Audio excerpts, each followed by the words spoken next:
Thank you for joining Plano Garage Arts Project.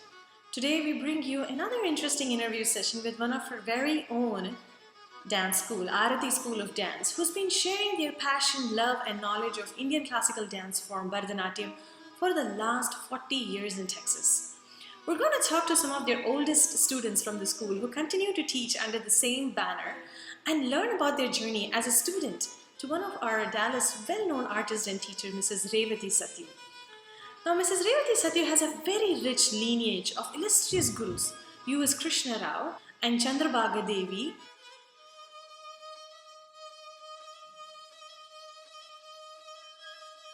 Vandanallur Muttaya Pillai, Tanjavur K.P. Kittappa Pillai, and Mysore Venkata Lakshman. Oh, that's an amazing story right there. Now, Mrs. Revathi Satyu was a sought-after Bharatanatyam dancer and stage actress in India way back in 1965 to 1974, before moving to the United States.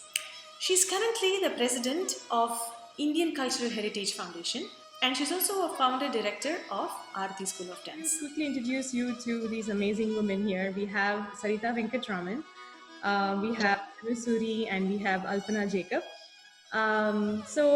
Let's kick off this interview with...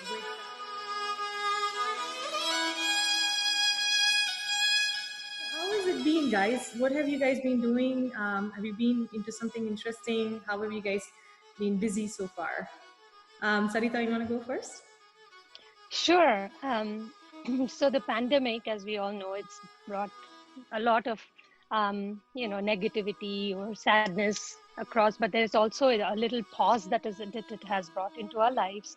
It has given us so much more time to appreciate family time, time with our students. We've learned this whole new world of Zoom, just like we're doing right now. And teachers, as teachers, all of us here, we haven't even stopped. When the pandemic hit, there was that little bit of, oh gosh, what are we going to do? Hey, we know what to do next, So Zoom came, and the people have also adjusted very nicely. So I think it's been good. It's been really good. That's good to know. I know we've been we have to give some credit to ourselves for being far more resilient than we thought, right? So Yeah. Good to know, Sarita. How about you, Alpana? What you've been up to? So similar to Sarita, we've been teaching all our classes online, and it was a process. It took some time for everybody to get used to it, but it's so wonderful now to be able to see our kids and kind of feel like we miss seeing them in person, but it's definitely nice to be able to continue teaching and that whole process. But the wonderful thing that we were able to do, which probably many of our students wouldn't have the opportunity, is have workshops with teachers and gurus based out of Chennai. So we actually had a wonderful week-long workshop from Srimati Priya Murali from Chennai. So that was wonderful, and all of our students really benefited and continue to benefit because they're practicing and they're working towards making that item stronger and incorporating all the different techniques that Priyaka was able to help us and teach us. That's wonderful. That's really nice. How about you, Anu? What you've been up to? So very, of course, similar to what has been mentioned, the teaching has been going on, and we've had to be creative on how we keep the children engaged because it's very difficult, through the screen to connect. And more than anything, I think the little kids especially love coming to class to connect to each other. So that part is missing. So then we have to fill that void as teachers, so their interest doesn't go down.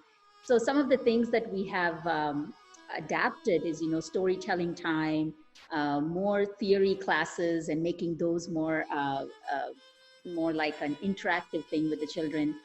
So those things have worked out really well for us. And of course, one thing that I've done more than any other time, I think, in my life is learn. I mean, I've just been able to learn. There's no commute time. And so many people are putting out wonderful things and, programs that are available, workshops, etc. So I really feel like I've learned a lot through this time that we've had. I'm thankful for those opportunities. Definitely.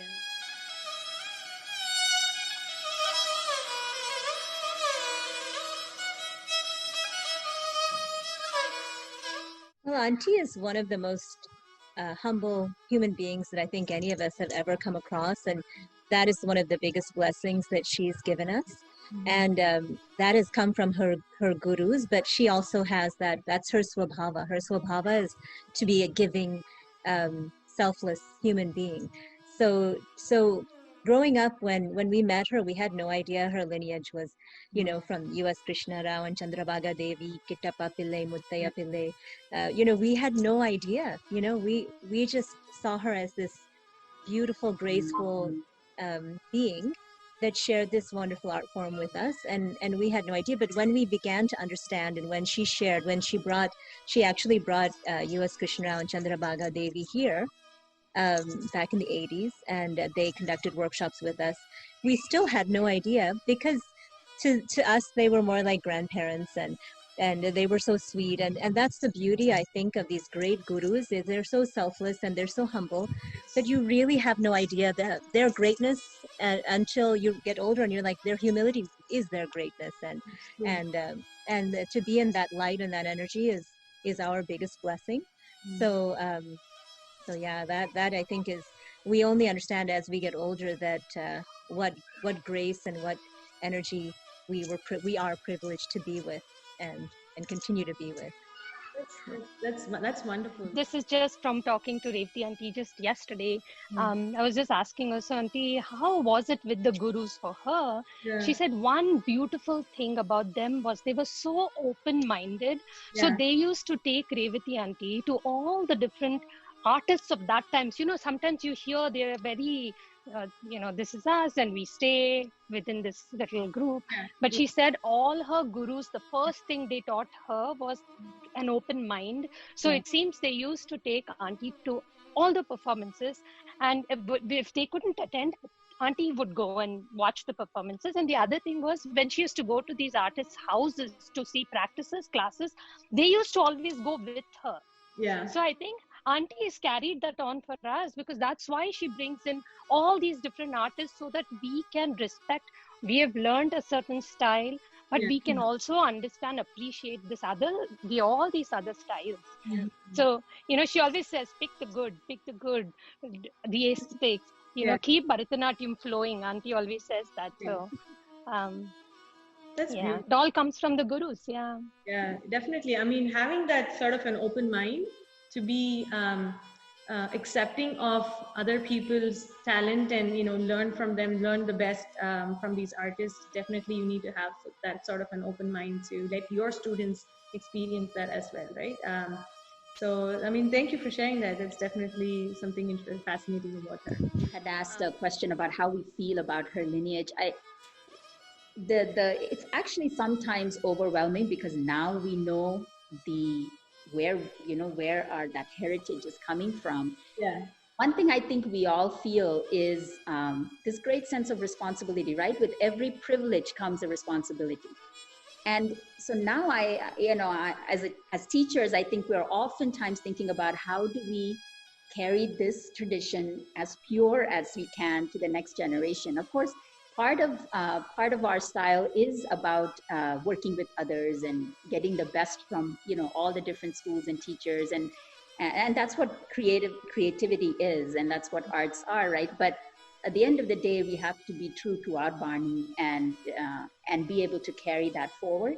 Yeah. So that's one thing that I know stays in our heads, along with all the privilege that we have this amazing, because Auntie has carried it to us. Now, if we don't, it's what we mess up. I mean, we cannot mess up. She has done it.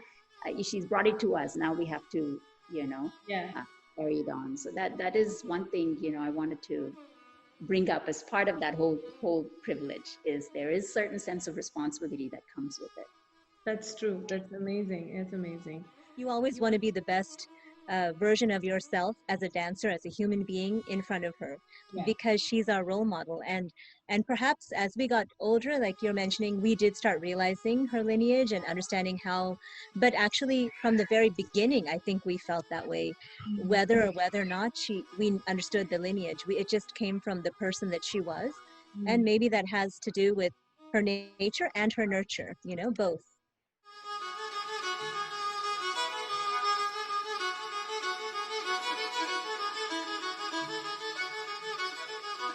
And one thing that I learned about her was she started teaching at a very prime age of her like dancing career, right? Like,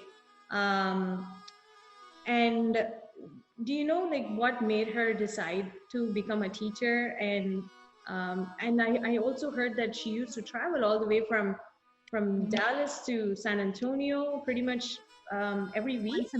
Once a month Or something. Yes, once a month. So I think it has always been her passion to, the Guru Parampara, right? To continue the art form. She never wanted it to die. And to come here, she came to Canada first, right? She had a scholarship which brought her to Canada to perform with her cousin sister Asha. And then they happened to come to Terrell, Texas. Lucky for us, And then when she came to Terrell, I don't know what it was. She just had she had some friends that had young girls that, the friends encouraged her, why don't you take one class? One class became two classes became three. And before you know it, she has a full-blown school. And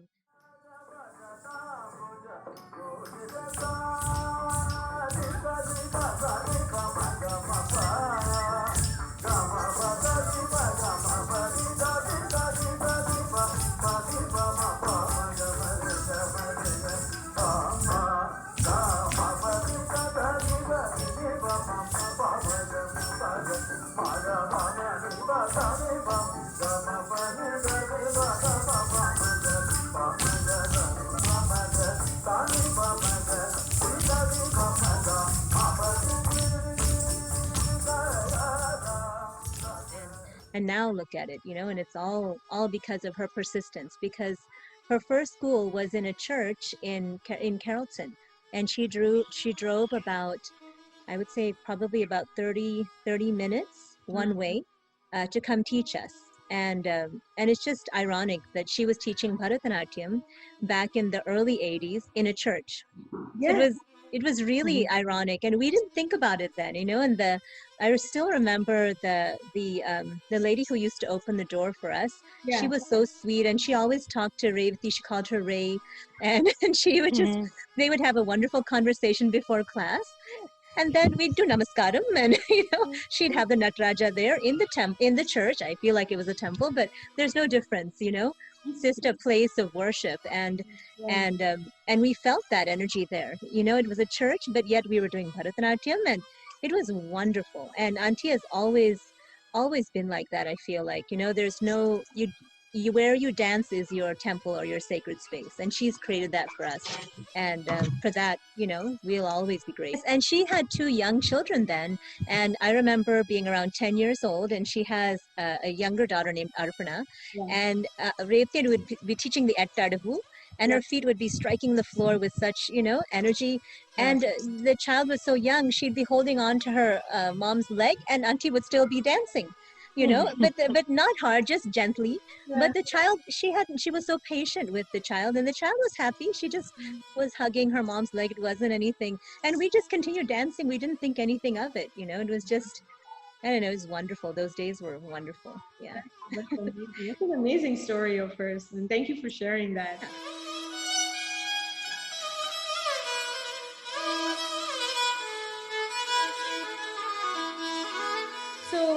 So they say that you not only learn a craft from a teacher, but you also learn like life lessons.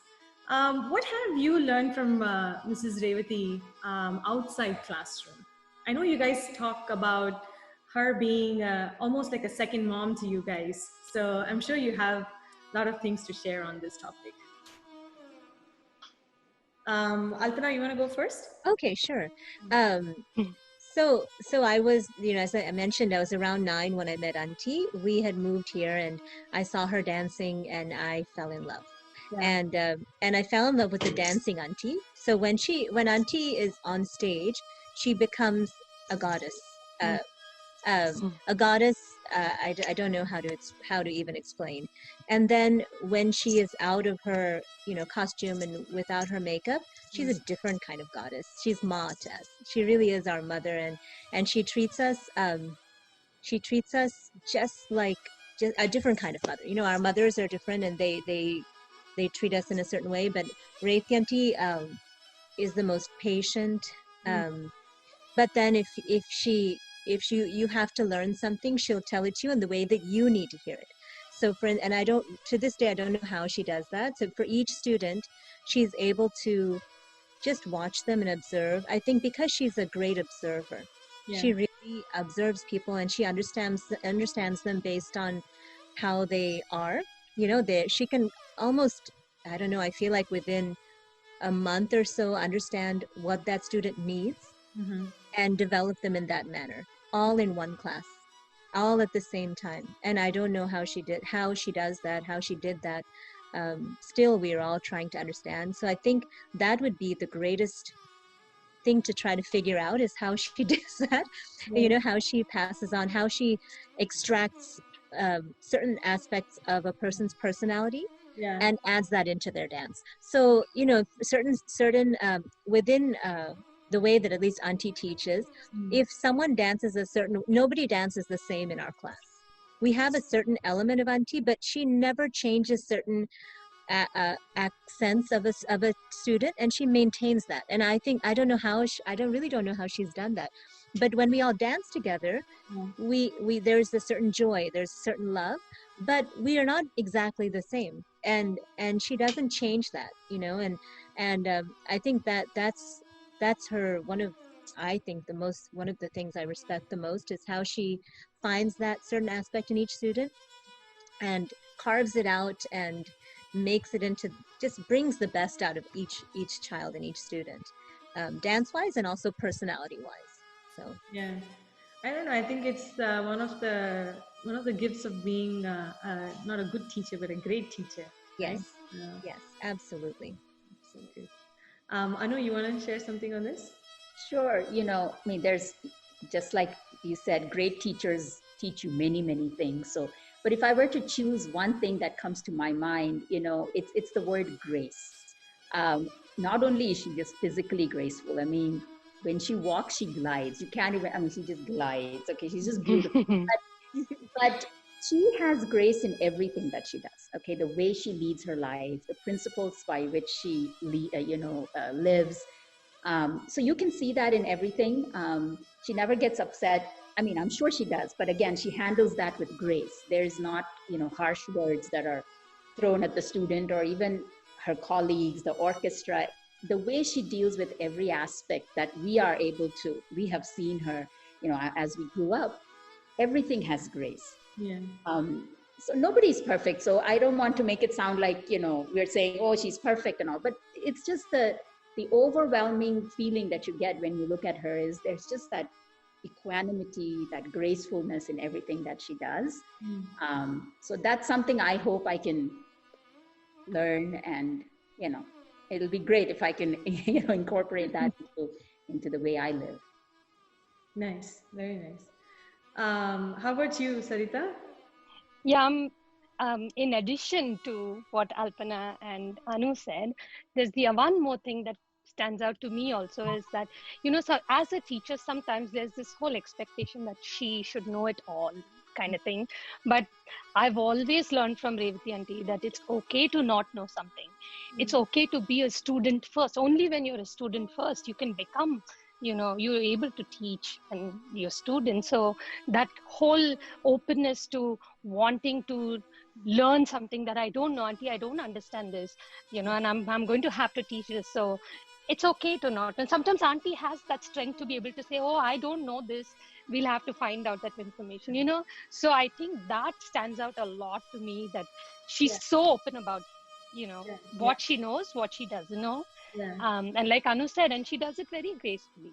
this is how it is, So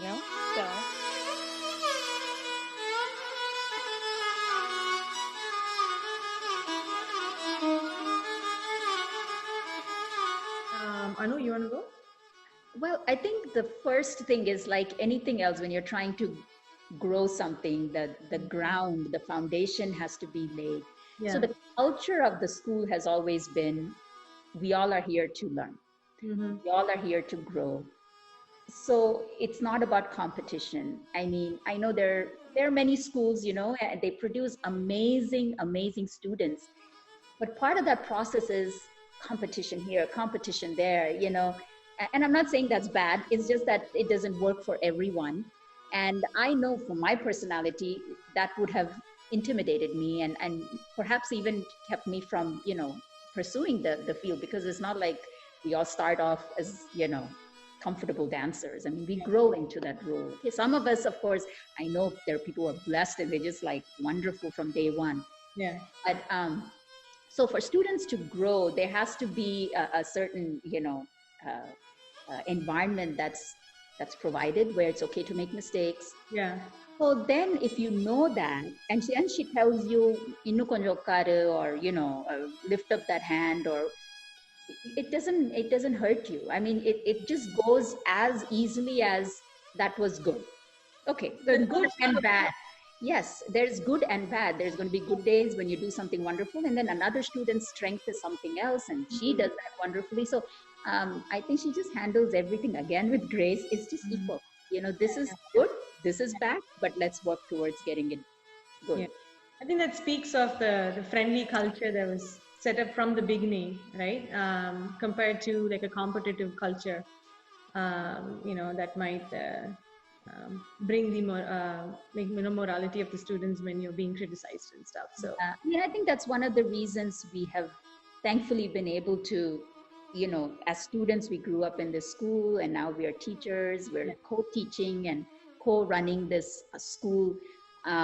So I think that's again the reason we have this relationship is because that's always been the language in our ASD family. I mean, this is how it is. Yes. There's not like this compared to that, her compared to her. We all know we have our strengths, we have our challenges, and we work together. We complement that. That's nice. At least I hope, right?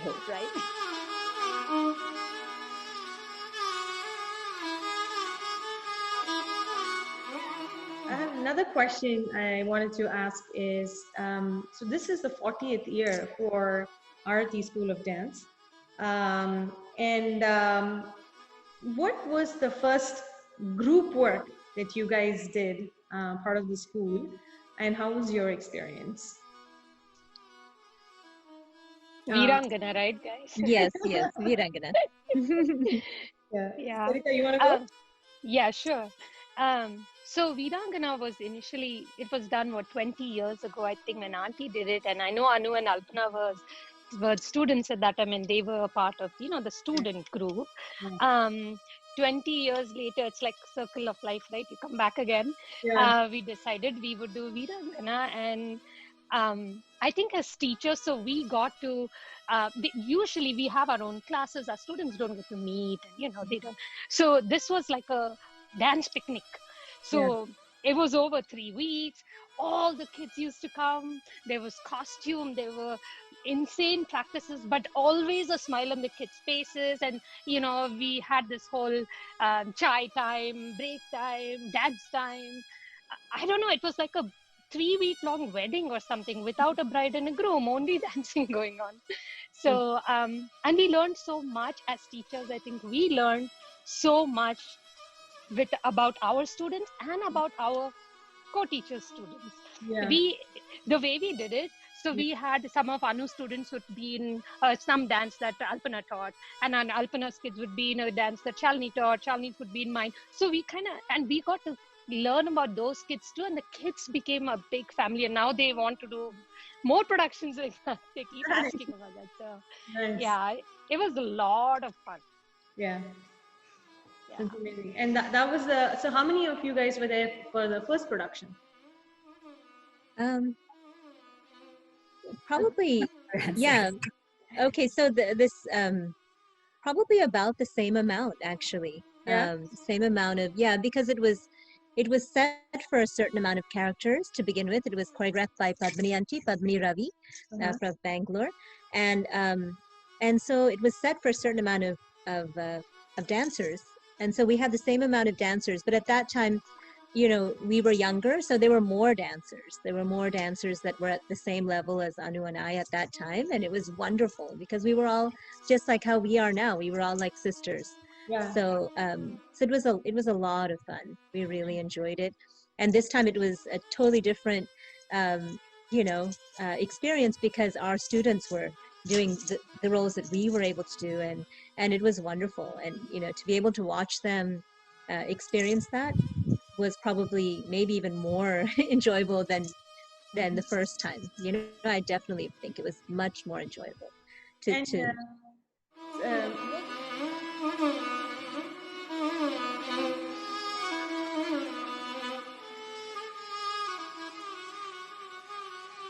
teachers like Revathi auntie, they allow their students to flower according to their capability. Like you said, she was very intuitive about every student's learning capacity, right?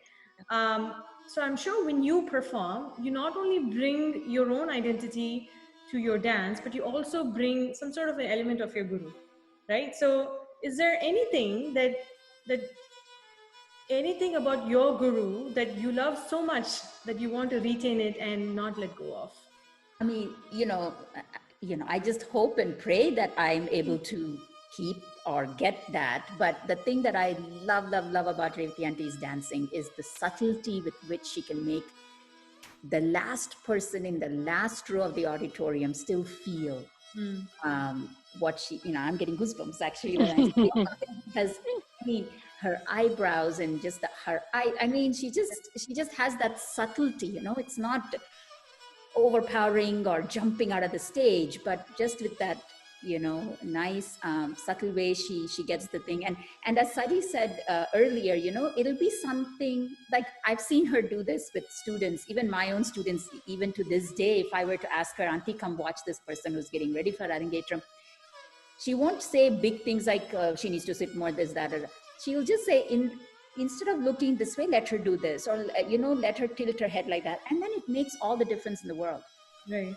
So again, those are all very thought out but small changes, but that make that give big yield, right? So I only can hope and pray that I am able to do that. But that would be the one quality, if I could ask a genie, oh, can I have one? Please, that would be the one I would want to take to stage. That's nice. Yeah. I mean, that's one of the very important aspects, right? Like when you practice as such, when you're practicing, and even in front of a mirror, the reach that you have is probably like the first row, second row. What do you do to yourself to see how you can reach all the way to the audience in the last row, right? Some of those subtle moments, like you said, is very important to reach every single audience until the last row. So that's beautiful. Thanks for sharing them. When she gets on, even it doesn't have to be a stage, just when she stood up to show us a dance, you would feel like, I don't think I'll ever be able to do that. You just watched her, and you just especially her abhinaya is just so captivating.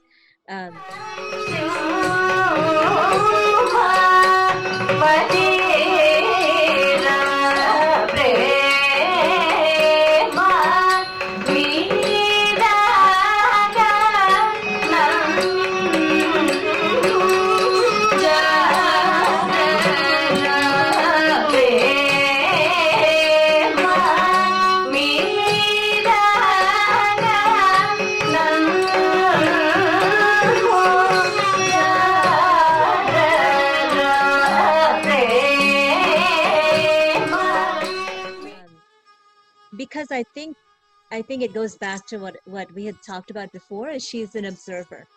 And I think that's how you're able to express and actually a true rasa, is by observing and by experiencing. Not necessarily do you have to experience, but you experience by watching somebody experience, and sometimes that is even more impactful. Nice. When you see somebody hurt, or you see somebody joyful or disgusted, you're able to express it in a much different way, so that is what auntie is just great. Her abhinaya is just, it makes you feel what she's feeling, or what, so that it's Yeah. beautiful.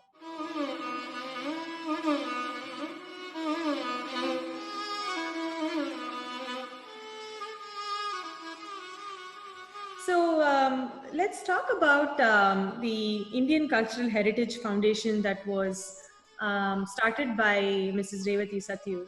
I guess it was started in 1995. What was the mission behind this foundation, and what was the most memorable moment for her? So I think, yeah, Revathi aunty started ICHF. I think the main idea was to expose dance to the local people, the local community, and mainly expand visibility of Bharatanatyam. But I think along the way, it also became important to include all the arts. So I think today, if you see what ICHF does, it's not just Bharatanatyam. We go beyond just our art form. Revathi aunty includes all the artists, local, teachers, and everyone. ICHF helps the art community here in Dallas. Yeah. So and this year is actually the 25th year for ICHF. So it's been a wonderful journey, I'm sure, for Revathi aunty and Suma aunty, who has been like her constant support during this journey. And then with regard to what you asked, most memorable moment. So the 10th anniversary of ICHF, Revathi aunty, I think it was her dream. So she had all these famous artists that came from India for the 10th year celebration. Wow. And it was like a 3-day festival across the Metroplex. So we had master classes, we had performances in different venues, Iceman, downtown. So a lot of, and then we also, along with them giving master classes, we also had Dallas Black Dance Theater. We had the Folklorico. So we had a lot of non-Indian groups from Dallas that also became a part of this, and this was all funded by ICHF. And Revathi aunty talks very fondly because her dream was to bring Vaijayanti Mala, Akka, yeah, Priyadarshini Akka, Shobhana Akka, the Dhananjayans, they were here.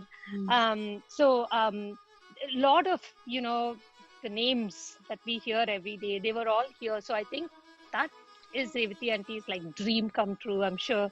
A memorable event that happened. That's very fascinating. That must have been quite a big event. Oh yeah, it was. I can imagine. Yeah. Well, thank you. Thank you for sharing that.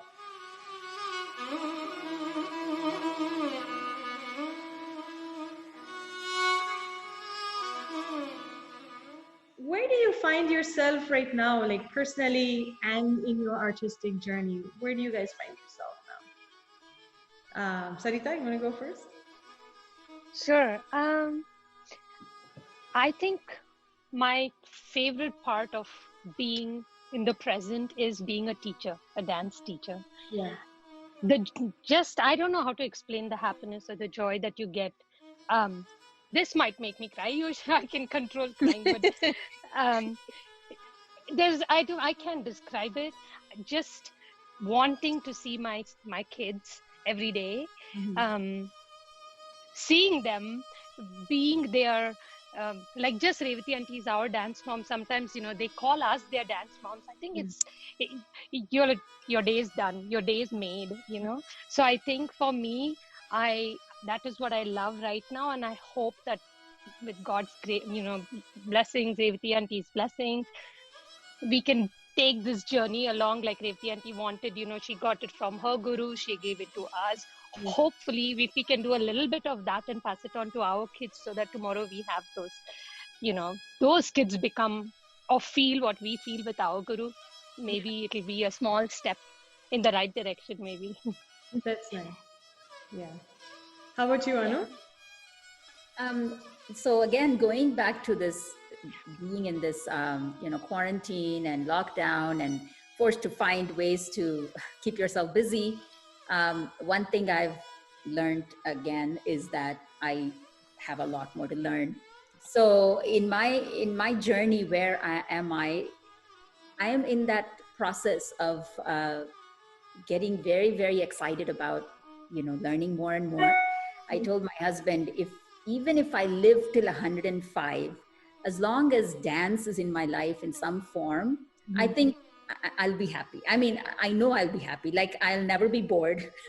I'll never lose the excitement to learn and grow. So I think in that journey, I'm somewhere in that journey, and that journey is like one of those things which doesn't have an end. You don't really know, but the excitement is that you don't know when or where or how it's going to end. You just keep going.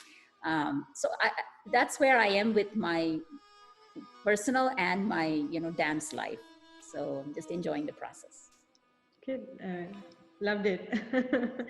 How about you, Alpana? They both said it all. So honestly, I think I feel the same way. I think when we are artists or dancers, we always feel like we have so much to learn. There's never enough, right?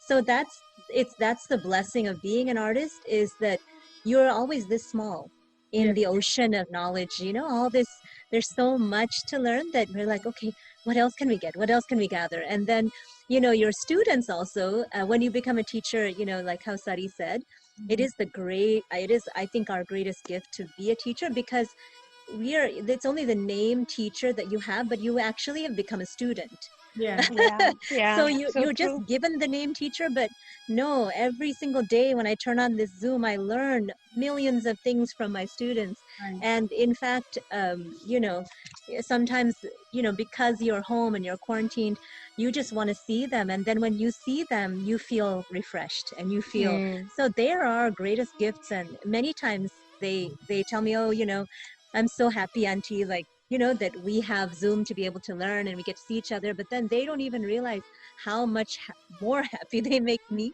or us, because it's just, there's so much to learn from children. Yeah, I mean, you're always in the learning process, right? I mean, no matter how old you get, and Absolutely. where you are in the process, it's always a learning process. So, well, with that, thank you so much. We come to an end of this interview. I can't believe it went so quickly. Thank you so much for being part of Plano Garage Arts Project. I loved talking to you guys. It's wonderful to getting to know your journey, and of course, Mrs. Revathi Satyu's journey as well. Thank you for sharing some wonderful thoughts. Thank you for having us, Renuka. Thank you so much. Yeah, thank you. It was a great opportunity also for us to go back and think about all.